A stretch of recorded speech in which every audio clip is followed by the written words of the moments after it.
시라고 소개하고 있고 38편 그리고 39편은 질병 가운데서 하는 간구의 또는 탄식의 기도라고 할 수 있습니다. 특별히 38편과 39편이 좀 다른데요. 38편은 지금 자신에게 있는 이 고통, 말할 수 없는 심장이 뛰고 기력이 쇠하여 눈에 비추 빛도 나를 떠났다라고 고백하는 이런 아주 고통스러운 이런 상태 가운데도 이 질병 가운데서 다윗은 이 질병 또는 이 고통이 내 죄악으로 말미암았다라고 하는 것을 고백하며 또는 탄식하며 간구합니다.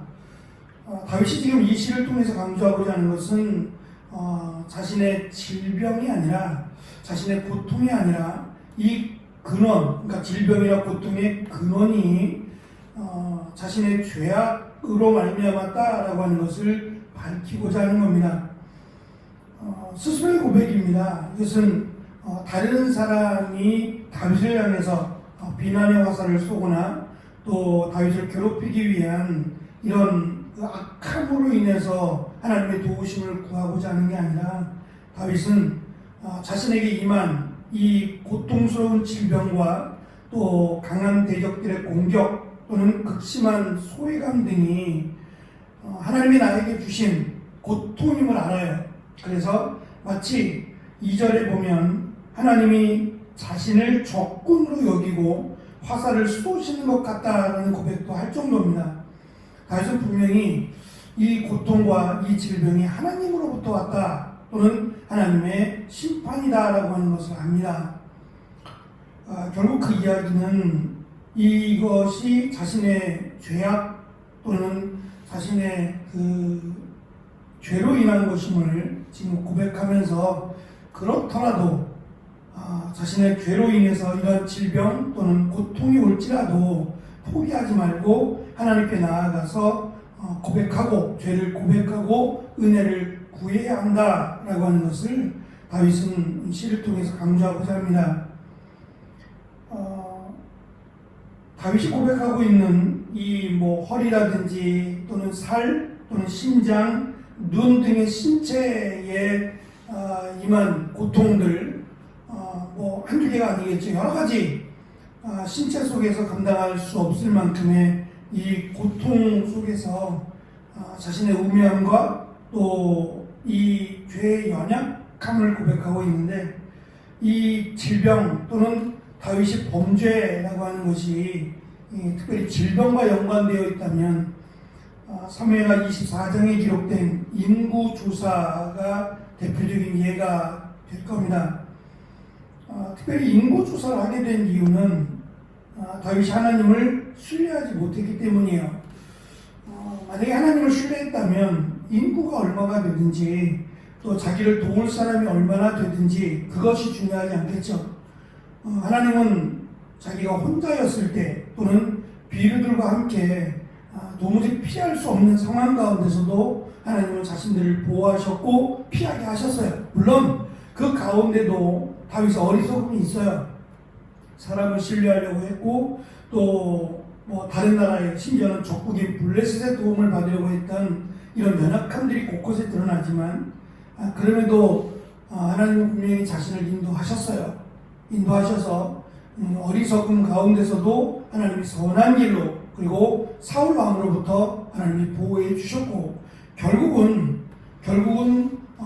사울 왕이 죽음으로 말미암아 다윗이 왕이 될 수 있는 이 모든 과정을 사실은 시간이 오래 걸리긴 했지만 하나님이 만드셨어요. 그래서 자연스럽게 유혈 사건이 일어나지 않고 북이스라엘과 남유다가 싸우지 않고 자연스럽게 통일이 되는 그런 은혜도 있었어요. 그러나 그 순간순간은 참 기다리기 어려웠고 또 답답했을 겁니다. 그런 상황 가운데 지금 다윗은 죄를 지었다라는 것과 더불어서 이 39편도 그렇습니다만 다윗이 실제로 이 질병 또는 이 죄악으로 말미암은 고통은 왕이 돼서가 아니라 왕이 되기 전이 아니라 왕이 되고 나서 생긴 일들이에요.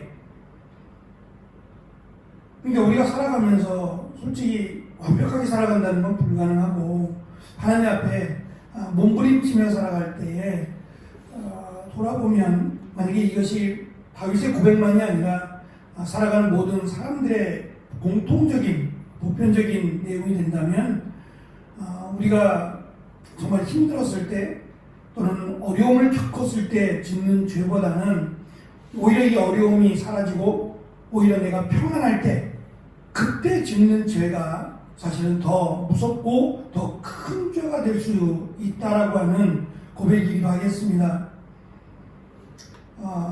다윗이 13절 그리고 16절에서 대적들의 음모에 직접적으로 대응하기보다는 먼저 응답하실 하나님께 기도하고 하나님을 바라보겠다라고 고백을 합니다. 그러면서 이제 다윗이 하나님을 신뢰하지 못한 그 이유가 하나님의 계획이나 이 하나님의 방법으로 인한 것임을 다윗이 말을 합니다. 다윗만의 고백이 아니겠죠. 이것은 바울이 그 소아시아 교회에 복음을 전하면서 다윗 자신도 그리고 소아시아 교회에서 복음을 받은 자들의 고백도 우리가 잘 아는 베드로의 고백도 마찬가지입니다. 하나님의 방법이 우리가 생각하는 것과 다르다는 데서 문제가 생겨요. 내가 원하는 기도와 하나님의 응답이 다르다. 그리고 나는 지금 하나님이 나를 이 문제를 해결해 주셨으면 좋겠는데 하나님은 이 문제를 하나님의 방법으로 해결하신다는 것이 사실은 이 다윗의 고백처럼 하나님을 신뢰하지 못하고 때로는 죄를 짓는 이런 결과가 발생하기도 한다는 거예요. 사실은 이것을 지적하고 책망하고 하기 위함이 아닙니다. 누구든지 그럴 수 있다는 거죠. 왜냐하면 내가 지금 연약하다면 그런 상황들이 연약하고 부족하고 또 하나님의 은혜를 구하고 있다면 문제가 크게 되지 않아요. 그런데 그 이상의 내가 무언가를 바라고 또는 욕심을 부리거나 그러니까 이런 문제가 발생했을 때는 내가 원하는 방식으로 이루어지지 않을 때 하나님을 신뢰하지 못하거나 또는 하나님을 거역하는 일들이 발생한다는 겁니다. 하나님의 방법이 지금 다윗을 통해 보면 하나님은 다윗을 훈련시키시고 그 긴 시간 동안 다윗에게 기다리는 법을 깨닫게 하셨어요. 만약에 다윗이 육체적으로도 연약했거나 또 좀 무능했더라면 기다리는 일이 어렵지 않았을 수도 있어요.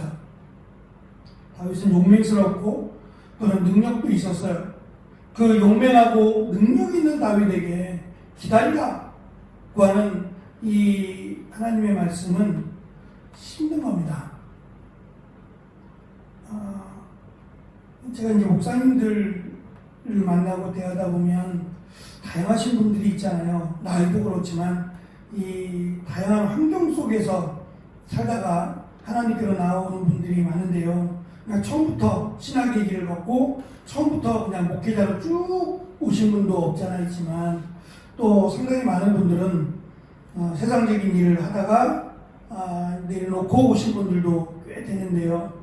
이제 그분들의 이야기를 들어보면 참 드라마틱하고 정말 하나님의 은혜다라고밖에 고백할 수 없는 일들이 꽤 많은데 이제 그 이야기를 듣다 보면 어느 정도의 공통점이 있어요.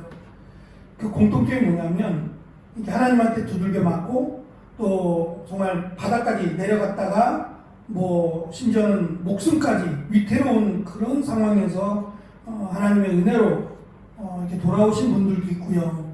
그렇지 않고 크게 무슨 어려움 없이 오신 분도 있어요. 그런데 그 차이가 뭐냐면 그분의 그 말하시는 분의 그 어떤 그 삶이나 또 말하시는 분 그분과 영향이 있어요. 그러니까 그분이 좀 강하고 고집도 세고 능력도 많고 그러면 많이 갖고 오세요. 정말 이렇게 안 하면 안 오겠다라고 싶을 정도로 그렇게 호되게 호된 일을 겪어오신 분들이고, 그렇지 않고 조금 이제 좀 순하고 온유하신 분들은 좀 덜 고통을 당하고 이렇게 오신 분들이에요. 그래서 우리가 잘 아는 바울 같은 경우도 우리가 사도들이나 예수님의 제자들을 보면 바울처럼 하나님이 그의 사역을 막으시거나 또는 바울처럼 육체 가시라고 하는 이런 고통을 심어준 제자들이 없잖아요. 그것은 바울 자체가 가진 그러니까 대단함이죠. 대단한 성격일 수도 있고 능력일 수도 있고 이런 것들이 오히려 꺾어져야만 하나님이 사용하시기 좋으니까 바울이니까 사실은 그런 어려움이 있었던 거고 베드로는 베드로대로 요한은 요한대로 그들 각자들의 삶과 무관하지 않다는 거예요. 다윗도 어린 나이 때부터 이미 사울이 말한 것처럼 천천히요 만만히요 하는 이야기들을 들어야 했고 그 어린 나이에 왕의 사위가 되는 또는 골리앗을 죽이는 이 놀라운 일들을 다윗이 경험하고 심지어는 적지 않은 사람들이 다윗이 왕이 되어야 된다라고 말하는 것을 들어야 했습니다. 이 모든 것들이 다윗을 힘들게 하긴 했지만 또는 다윗이 교만하게 만드는 이런 배경이 되기도 합니다. 17절에 보면 다윗은 자신의 그 모습이요 하나님께서 기다리라 라고 말씀하셨다면 그것을 기다리지 못하고 자신 스스로가 해결하려고 했던 이 모습 가운데 17절은 다윗은 넘어지고 근심이 항상 앞에 있었다라고 하는 고백을 합니다. 그냥 하나님께 내려놓고 하나님의 도우심을 구하며 기도했더라면 이 고백을 하지 않았겠죠. 그러니까 사실은 나의 연약함을 고백할 수 있고 하나님 앞에 기도함으로 하나님의 뜻을 구하는 것이 얼마나 중요한 일인가 다윗은 지금 그것을 이 38편을 통해서 강조하려고 하는 겁니다.